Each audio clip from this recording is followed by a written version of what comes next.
Hey everybody, it's Gwendolyn, and in this video I'm going to be teaching you how to brush and comb check your dog.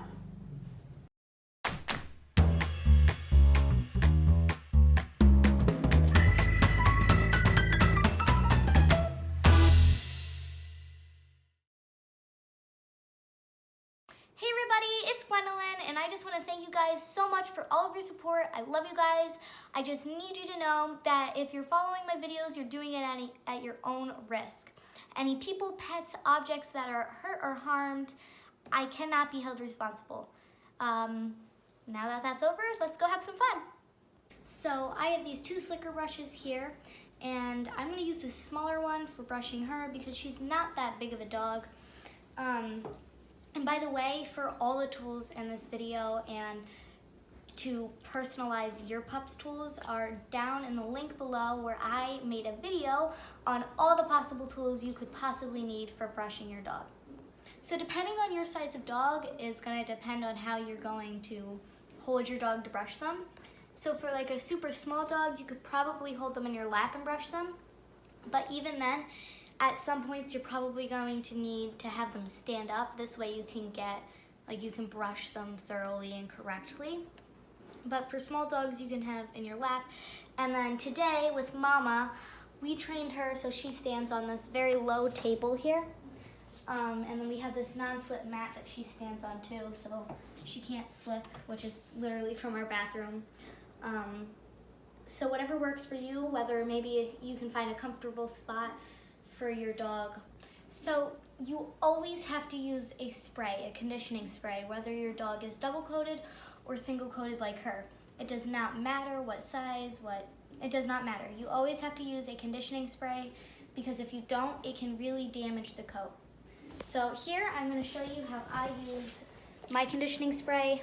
In the other video that I said, it's linked below. This is my favorite, but you're literally just going to spritz once and maybe twice, and that's literally it. And then you can go ahead and start brushing, which we're gonna get to next.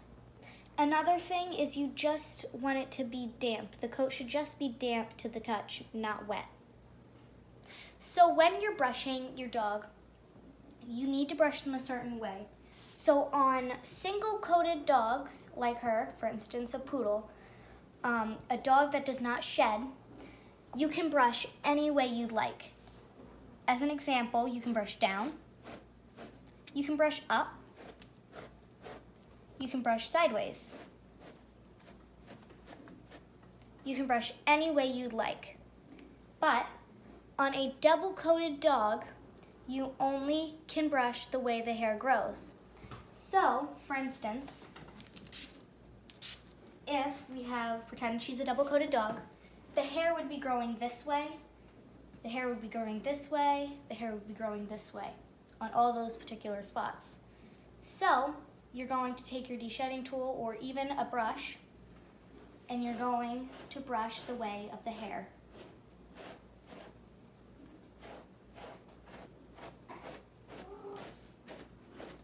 Do not go against the hair on a double-coated breed. The reason for this is because double-coated breeds will feel very uncomfortable when you brush the opposite way. The only double-coated dogs that you're going to use this kind of brush on are long double-coated dogs, not short double-coated dogs. For instance, like a bulldog, you cannot use this kind of brush on them. Golden Retrievers, St. Bernards, Newfoundlands, pets like that, you can use this brush on. I'm going to be teaching you now how to do the correct brush strokes. So when you're brushing your dog, you want to do quick, fast bursts of brush strokes. You never want to go down, along, and pull like that. It has to be quick, fast brush strokes. And you want to get as close as you can to the skin without hitting the skin or scraping the brush against the skin. So for instance, if we pull the hair apart here, I'm going to start right here and do quick, fast bursts without hitting the skin.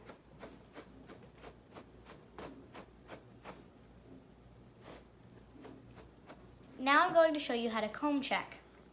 So here, I brushed this leg a little earlier ago. I'm gonna re-go over it just to make sure that all those knots are out.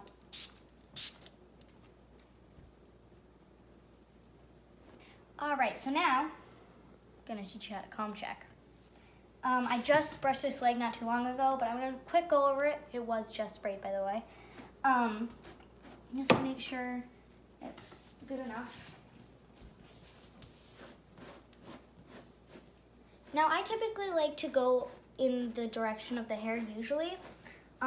With poodles, sometimes I'll go the opposite way just to really get all those knots out underneath the skin, like all around the foot here. But I usually like to just go the direction of the skin. That's just how I meant the hair. That's just how I was taught and what I'm used to, but it's really up to you on single-coated dogs. I think it's better for all dogs if you just go in the same direction. Okay, so as the now hair grows. I'm gonna go ahead and do a little bit of comb checking with you. So when comb checking, you want to put the comb down so it's touching the skin gently, and you just want to go along. Now, this is touching her skin very gently, but it's touching her skin. So I know when I just went down that whole entire section, this whole entire section touching her skin, I know that there's no knots. Okay, I have a mission for you. Find the knots that you missed. Because if you're just skimming across the hair like this, you have to feel the skin under there and make sure that you're going through. You can't just skim like this or else you won't get those knots. So what you're gonna do is you're gonna go around the whole entire leg at all different angles, making sure that you got all those knots out. And if you ever find a knot, which if you ever just feel a little tug, then you're gonna immediately stop and start to brush. So now I'm just getting in this armpit, and I wanna say something to you. When you're trying to get in the armpit, you never wanna pull the arm out like this. That can be painful to the dog, and that's just not how their anatomy works. So you wanna hold it out as if they were shaking your hand, so then you can get in the armpit here. So here, I found a knot right here. Right up in here, right there. So what we're gonna do is I'm gonna take my brush and I'm gonna brush that spot.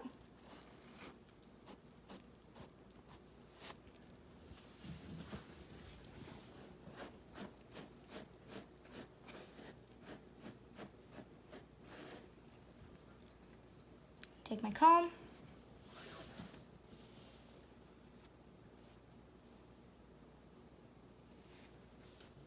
Or not. So basically you're gonna do this to your whole dog and just make sure that you get in all different kinds of angles so you find those knots. So now I'm gonna go over all the most common spots that usually people miss those knots. So this is for you to double check to find those knots. So here are some really common places. The armpit is a super common place where people miss knots. So make sure to double check all these places. The back of the leg here, which, excuse me, she was outside playing and I did not brush her yet, usually have lots of knots. I'm not even gonna touch that. Like, usually people miss knots here. Under the belly, I mean, she doesn't have much hair here because I groom her, but under the belly is a very common place. And there's one last spot, which is super common, is behind the ears here. All this hair. All these spots that I just showed you are very sensitive spots. So like I said earlier, just do short, fast bursts and get close to the skin, but do not scrape the skin, and just be very gentle with them, and that should do it. If you have a dog that is like really extremely matted, I do not recommend at all. Please don't brush your dog because this will be very uncomfortable for them, and you could even severely hurt your dog. So I would recommend just waiting for your groomer to shave them. Now, if your dog just has a few little knots, then go ahead and brush them out with a good conditioning spray and a brush. But if your dog is matted, or you think that you can maybe take some scissors to your dog's mats, please do not do this, because my mom personally, if you were to ask her, she said that she knows tons and tons of people that have tried to cut out knots in their cats or dogs' hair, and they ended up actually cutting their skin. So please do not do this to your dog or with your dog. We don't want you to hurt them. So when brushing your dog, you can actually brush burn them. This is caused by brushing the same spot over and over and over and over. And what it does is it obviously irritates the skin, and it will get really pink and red, and it will hurt and it itches. So I'm gonna show you 2 common spots that this happens in. The first place is this area here.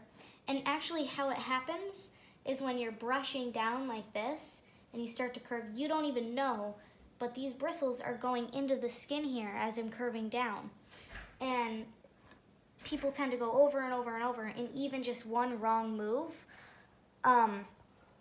could really irritate their skin. So what you can do to help avoid this is actually brushing sideways. So instead of going down, down, down, or even up, you can brush sideways. So this way you know where the skin is, you can see it, and there's less of a chance that you're ever gonna brush burn. Now, I'm gonna show you another common spot. That is on the back of the ear.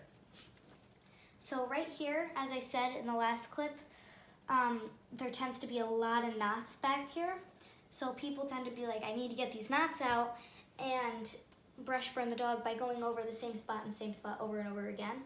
And it's honestly a sensitive spot either way. So just be careful back here and make sure that you're not hitting the skin. Get close enough that you're getting the knots out, but don't hit the skin, and just be very gentle. So basically, everything I just taught you, if you have a little tiny puppy, you can use these brushes that we have linked below in the other video. You literally do the same exact thing, and yeah.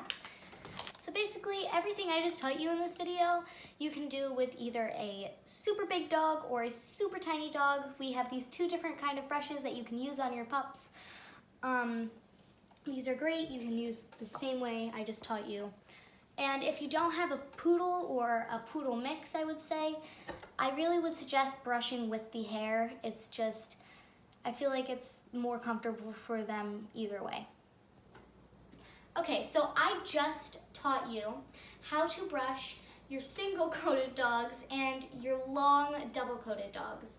Now remember, if you have a long double-coated dog like a Newfoundland, a long terrier, golden retriever, dogs like that, you're always going to use the slicker brush and the comb that I just explained.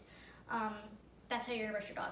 Now, I'm going to pretend that she's a double-coated short-hair dog, and I'm going to teach you how to brush those kind of breeds, like a pug.